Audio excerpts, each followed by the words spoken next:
It's now 13 minutes in front of 8 o'clock. Welcome back. We are hanging with you until 9 this morning. A pleasure, and I love talking with our Young Voices contributors. And we're joined this morning by Ethan Watson. He's got a background in political science. Good morning, Ethan. How are you today?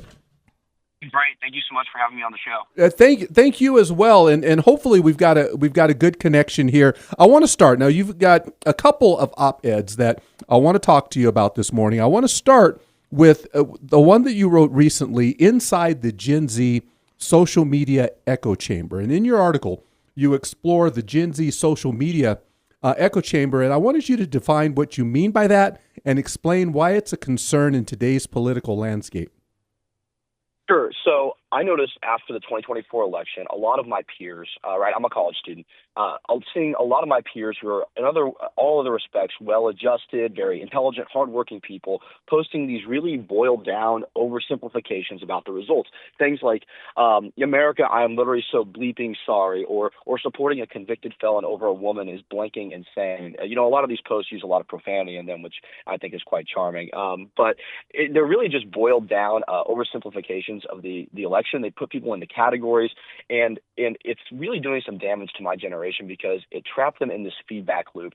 And that's why so many people were having so much hysteria and melting down. And it's this phenomenon that I like to call empowered ignorance. And I like to use a little example to sort of define this. I am basically ignorant of the sport of professional hockey. I don't know anything about it. All I know is that at some point in time in the last 10 years, the St. Louis Blues were really good. That'd be like if I caught wind of that, and then I immediately just start posting the St. Louis Blues are the best team, and everyone who doesn't support them hates good hockey and is denying my identity as a St. Louis Blues fan. If I just trap myself in that feedback loop, then of course I'm going to be shocked when another team wins the Stanley Cup. That's exactly what happened with this election, and my generation was caught in this bubble of hysteria. They seized the moral high ground, and they never looked back, and I think they really got rocked by the results of this election. Wow, very, very well put. And I love the context that you put it in. It's like you come into a situation with little, I'm not going to say no real factual information, but a little bit. And that fuels an emotional response, and then that becomes your truth, your reality that you share or condemn other people with. Talk a little bit more about that and how we can avoid that in the future. Right. Well, I think what you said there is when you said like your truth and your reality. I'm not so sure I like those terms. I think that there is the truth. There is reality. I don't think it really should vary from person to person. And I think, it's actually compassionate and tolerant not to affirm people when they say, oh, well, this is what I believe and I'm the most compassionate and that's it. That's the end all be all. You should say, no, actually it's compassionate to be in touch with reality.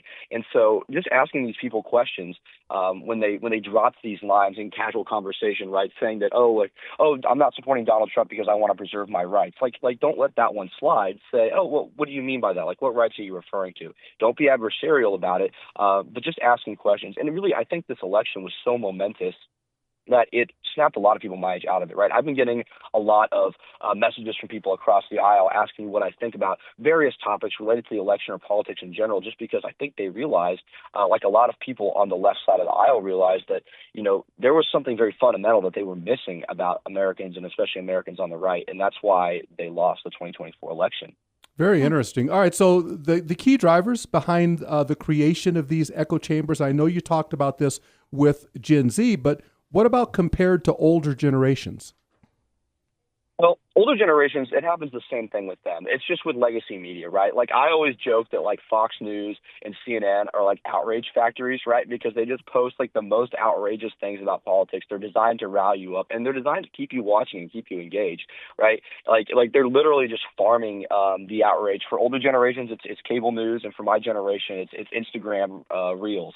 And so that's really what's driving it. And my generation, I think my generation is drawn to this sort of left-wing type echo chamber because my generation, somewhere along the way, we decided that tolerance equals compassion, which I don't really think is always the case, right? There's plenty of things that actually would be intolerant of me, or it would be discompassionate of me to tolerate, right? Like if my roommate had schizophrenia and he was talking to the walls all day, I shouldn't tolerate that. it would be more compassionate of me to tell him what the truth is. And more than that, my generation has conflated compassion with truth, right? Those are not really the same thing either. The highest virtue is truth, and sometimes compassion is in line with that, and sometimes it's not. And I think my generation really wants to seem compassionate. We want to seem as caring as possible, and we don't want to stand out as the person who's saying some harsh truths. And that's why we sort of box ourselves into these echo chambers. Interesting. Ethan Watson, he is a Young Voices contributor, background in political science. So you discuss in your article the influence of algorithms on Gen Z's information consumption. So what changes do you think social media platforms need to make to address this issue? Right, and I'm not totally sure that it is a change a social media platform can make, because social media platforms are businesses, right? Like, they're designed to make money. They make money when people spend a lot of time on their app. They view a lot of content. And the algorithms are catered to give you what you want. I remember one time my Instagram feed was just like junked up because all it was pictures of giant cheeseburgers, because I looked at like 3 of them once. And it catches on so quickly. That exact same thing happens with this outrage bait. And social media companies are really never going to do anything about it as long as there's a profit motive to keep you on there and angry. And I think we as individuals, it's up to us to step back and really just take steps to break outside of our echo chamber, follow creators, follow people on social media that don't agree with us. And better yet, just be friends with people in real life that are not within your little echo chamber, right? Because that's what normal people do. And I have plenty of friends that are across the aisle. I hear people on the left all the time say, don't follow me if you're a Trump supporter. Don't talk to me if you're a Trump supporter. And when you're boxing yourself in like that, you're narrowing your perspective, and you're making yourself less intelligent, I believe. Yeah, I'm all for having those difficult conversations, even when we completely disagree ideologically or whatever it is. I think that it's healthy to have those conversations. So, and I just last question on Gen Z: more engaged or more isolated in their views?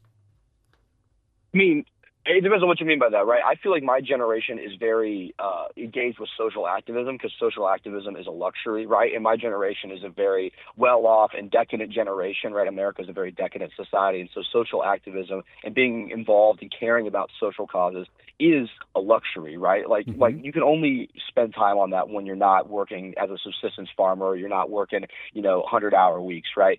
So I think we're more engaged in that respect. My generation is also more isolated because of the internet, and especially because of COVID. We don't go out anymore. We find our communities online, and that's every online community is essentially an echo chamber. There's no diversity, because you don't join a community that you don't agree with online, right? And so we are simultaneously exceedingly engaged, but also isolated in our views, and atomized and siloed like that.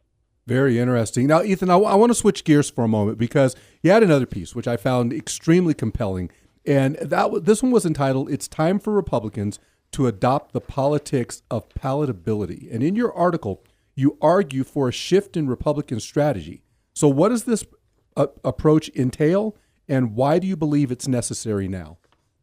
Right. And so, for most of my kind of life of being politically aware, leftists and Democrats have sort of held the reins of power in institutions, right? They controlled government for most of the time. I've been watching politics, education, most of like Hollywood, for example.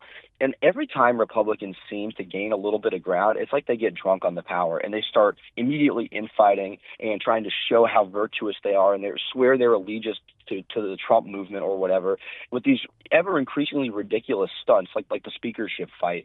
And I think it's just shooting us in the foot. And guys, I like to point out that politicians, they don't exist to be idealists, right? They can't be ideologues.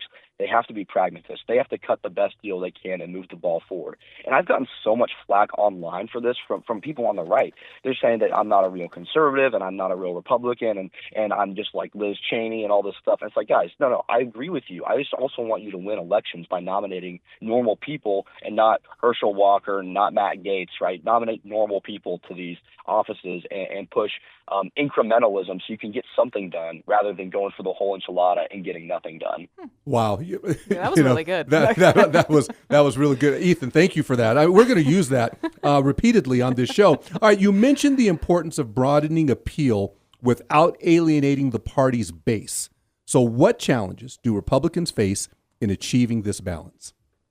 Well, the problem is the Republican base is kind of spread out right now, right? There's like the fringe factions on the far right end of the side, like kind of the Nicholas Fuentes. I don't know if you've heard of that guy.